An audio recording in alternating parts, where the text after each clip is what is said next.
Finalement, bon, on voit la volonté du PSG, on voit la volonté de ses abonnés, de la préfecture de police. Mais ça nous dit rien. Mais sans cette volonté de ses abonnés, il n'y a pas que les abonnés, il y a aussi quand même une part de supporters qui ont été dégagés du club, les ultras, les franges les plus, il y a aussi plus dures, il y a aussi appeler un chat un chat. Il y a aussi un procès là, avec d'autres abonnés. Quelle va être la synergie entre toutes les familles qui ont été sorties du Parc des Princes.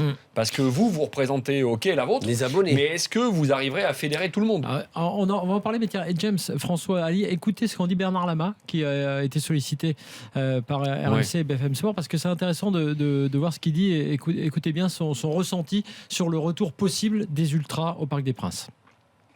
Est-ce que c'est indispensable? Je n'en sais rien, mais est-ce que c'est une bonne chose? Je pense que oui. Parce que ça veut dire qu'il y a du dialogue, ça veut dire qu'il y a des gens qui sont amoureux du PSG, qui considèrent que le PSG est une partie de leur vie ils ne conçoivent pas d'être en dehors du stade. Et donc ça, c'est une bonne chose. Ça veut dire que c'est le signe que le PSG a de vrais supporters, et ça, on n'en doutait pas.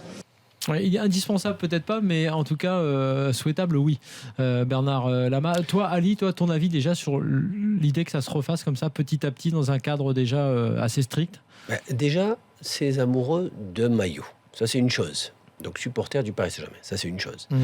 Qui plus est, de nos jours, en plus avec une très belle équipe et on va dire, allez, un très bon recadrage et une analyse beaucoup mieux faite et préparée pour ces fameux incidents, ce qui peut-être avant n'était pas aussi important, même si dans des gros matchs, on voyait. Alors que là, on voit pratiquement à chaque match où c'est bien encadré.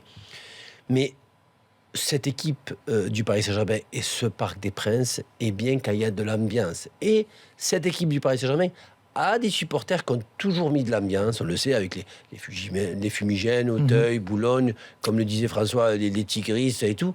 Mais peut-être qu'ils n'ont jamais été vraiment cadrés ou recadrés. Ils se sont pas trop laissés cadrer non plus, quand même. C'est ce que quand je tu dis. vois le phénomène arriver dans les années 80... Non, complètement. Ouais. Mais de partout, il n'y avait pas aussi cette fameuse vraiment sécurité. C'était à des matchs précis. Alors que là, on sait, c'est vraiment bloqué. Et le Paris Saint-Germain se donne les moyens, en plus de la sécurité de police parisienne, de faire tout ce qu'il faut pour bien bloqué, tu vois bien. Ouais. Avant, il n'y avait pas autant de filtres. De filtres. On l'a de plus en plus. C'est vachement carré. Tout est blaqué. C'est pour ça que c'est une bonne chose.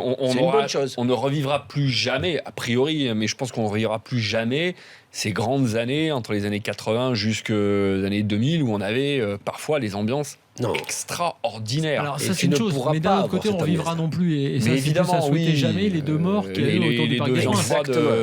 Ça, c'est pas possible. Ça, à un moment donné, on n'a pas besoin d'en discuter de ça. Non, mais Nasser Al-Khelaifi, on a dit ils ont pris le club aussi parce que ça avait été pacifié grâce au plan. Tu ne peux pas tout avoir. Mais voilà, ils ont pris une mesure, non mais je pense radicale. Peut-être trop radical pour ça. C'était l'obligation. C'était une obligation. Et à ce moment-là, c'était une obligation.